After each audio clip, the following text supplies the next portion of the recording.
mis padres no me querían porque era una niña.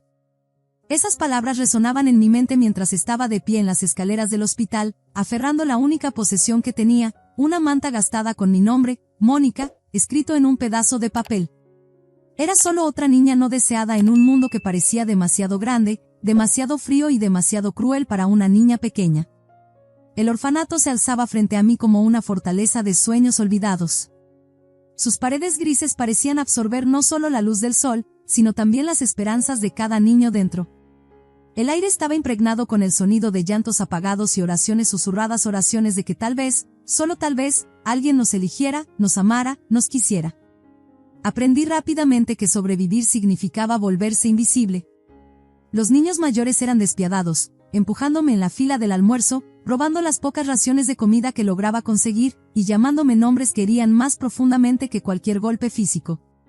¿Y los adultos? Eran peores. Su indiferencia era un recordatorio constante de que éramos los olvidados de la sociedad, meras estadísticas en sus informes mensuales. El día que la pareja Ramírez, Roberto y Patricia, visitó el orfanato se sintió como un sueño. Sus cálidas sonrisas y palabras amables pintaron imágenes de un futuro en el que desesperadamente quería creer. La esperanza, esa peligrosa emoción que había aprendido a reprimir, floreció en mi pecho como una flor en primavera. Pero, como la mayoría de las cosas hermosas en mi vida, estaba destinada a marchitarse. Sus verdaderas intenciones surgieron en el momento en que cruzamos el umbral de su casa. «Estás aquí como trabajadora, no como parte de la familia», declararon, sus palabras cayendo como martillos sobre mi ya fragmentado corazón. La hermosa casa se convirtió en mi prisión, y su jardín en mi cámara diaria de tortura. Cada mota de suciedad que pasaba por alto mientras limpiaba, cada planta marchita en su preciado jardín, me ganaba un severo castigo. Las noches las pasaba encerrada en mi habitación, mis únicos compañeros siendo las sombras que bailaban en las paredes y los sueños que no me atrevía a expresar. La escuela no ofrecía ningún respiro. Los otros niños, con sus ropas limpias y almuerzos empacados, me veían como diferente. Sus burlas me seguían por los pasillos, huérfana, sirvienta, hija de nadie. Me tiraban los libros de las manos, mis ropas gastadas eran el tema de sus crueles bromas, y sus palabras cortaban más profundo que cualquier herida física. Los maestros reflejaban la indiferencia a la que ya me había acostumbrado en el orfanato. Veían pero elegían no ver, escuchaban pero decidían no oír. En sus ojos, yo era solo otra niña problemática, no valía la pena el esfuerzo de intervenir o cuidar. Pero en esta oscuridad encontré mi luz, los libros. La biblioteca se convirtió en mi santuario, sus estantes ofreciendo rutas de escape hacia mundos donde los huérfanos se convertían en héroes, donde el sufrimiento conducía al triunfo, donde la persistencia era recompensada. Devoraba historias de personas que habían superado obstáculos imposibles, usando sus palabras como vendas para mi espíritu herido. Cada página que pasaba era un paso lejos de mi realidad, cada capítulo completado una pequeña victoria contra la desesperación. El sueño de la universidad se convirtió en mi estrella del norte. Estudié con un fervor que incluso me sorprendió, convirtiendo mi dolor en combustible para la excelencia académica. Cuando llegó la graduación de preparatoria, ese sueño se materializó en forma de una beca estatal para la universidad. Era mi boleto de salida, mi oportunidad para una nueva vida, mi posibilidad de reescribir mi historia. Pero la universidad, como todo lo demás en mi vida, vino con sus propios desafíos. Viviendo sola por primera vez, trabajaba en múltiples empleos de medio tiempo mientras estudiaba. Dormir se convirtió en un lujo que no podía permitirme, y el agotamiento en mi constante compañero. La cafetería local donde trabajaba se volvió tanto una bendición como una maldición. El dueño, el señor Arturo, me mostró más bondad de la que había experimentado en años, dejándome llevar comida sobrante a casa. Pero mis compañeros de trabajo me veían como una competencia, programándome en los peores turnos y tratándome con la misma frialdad que había conocido toda mi vida. Entonces Daniel entró en mi vida como un rayo de sol rompiendo entre las nubes de tormenta. Alcanzamos el mismo libro en la biblioteca, un momento tan cliché que podría haber salido de una de las novelas románticas en las que solía refugiarme. Su risa fácil y sonrisa genuina eran como nada que hubiera experimentado antes. Poco a poco, con cautela, lo dejé entrar en mi mundo. Estudiábamos juntos, compartíamos historias, construyendo algo que no me atrevía a nombrar. Pero la vida tiene una forma de recordarte tu lugar. Una noche, al regresar a mi dormitorio, me rodearon hombres exigiendo mi billetera. El cuchillo que sacaron brillaba bajo la luz de la calle, un recordatorio frío de lo vulnerable que realmente era. Entregué mis escasos ahorros, pero los moretones que dejaron no eran solo físicos. El reporte que presenté a la policía se unió a muchos otros en su sistema, acumulando polvo mientras yo juntaba mis pedazos rotos. Daniel intentó ayudarme, pero lo alejé. Mis muros, construidos a lo largo de años de abandono y traición, eran demasiado altos, demasiado gruesos para que incluso su calidez los penetrara.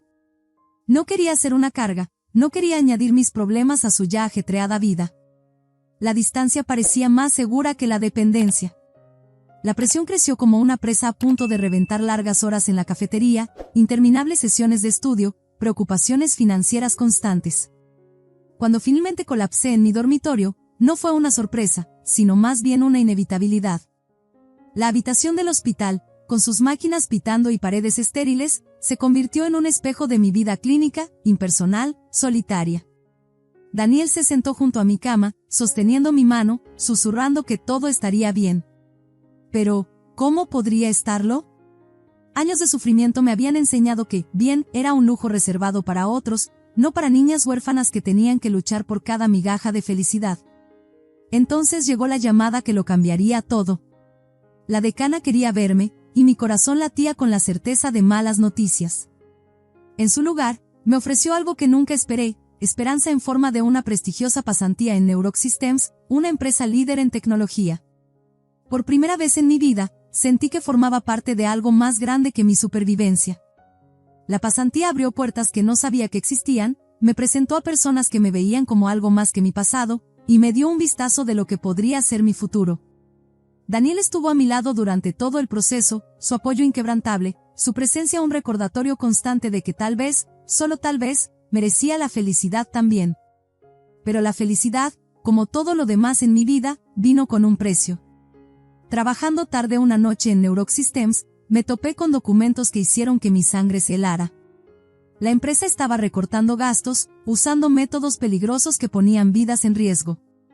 La evidencia era irrefutable, las implicaciones horrorizantes. Me encontraba en una encrucijada. Exponer la verdad y arriesgar todo lo que había construido, o guardar silencio y convertirme en cómplice de sus crímenes. La decisión debería haber sido difícil, pero algo en mí, tal vez ese mismo espíritu que me ayudó a sobrevivir al orfanato, a los Ramírez y a todo lo demás, sabía lo que tenía que hacer. Las consecuencias de mi denuncia contra Neurox Systems fueron rápidas y severas. La empresa intentó desacreditarme, pintarme como una alborotadora buscando atención. Pero la evidencia hablaba por sí misma. Ejecutivos fueron arrestados, se impusieron multas, y yo me encontré una vez más afuera, mirando hacia adentro. Encontrar trabajo en la industria se volvió casi imposible. Mi nombre se había convertido en sinónimo de problemas, y las empresas me miraban con sospecha. Pero Daniel nunca titubeó. Su fe en mí, su apoyo inquebrantable, se convirtieron en mi ancla en la tormenta. Nos graduamos hacia la incertidumbre, pero juntos encontramos nuestro camino. Una pequeña empresa de tecnología apostó por mí, ofreciéndome un nuevo comienzo lejos de la sombra de Neurox Systems. No era la carrera prestigiosa que una vez soñé, pero era un trabajo honesto, y por primera vez, sentí que estaba construyendo algo real, una vida con Daniel, un futuro que podíamos compartir. Luego llegó la noche que casi lo destruye todo.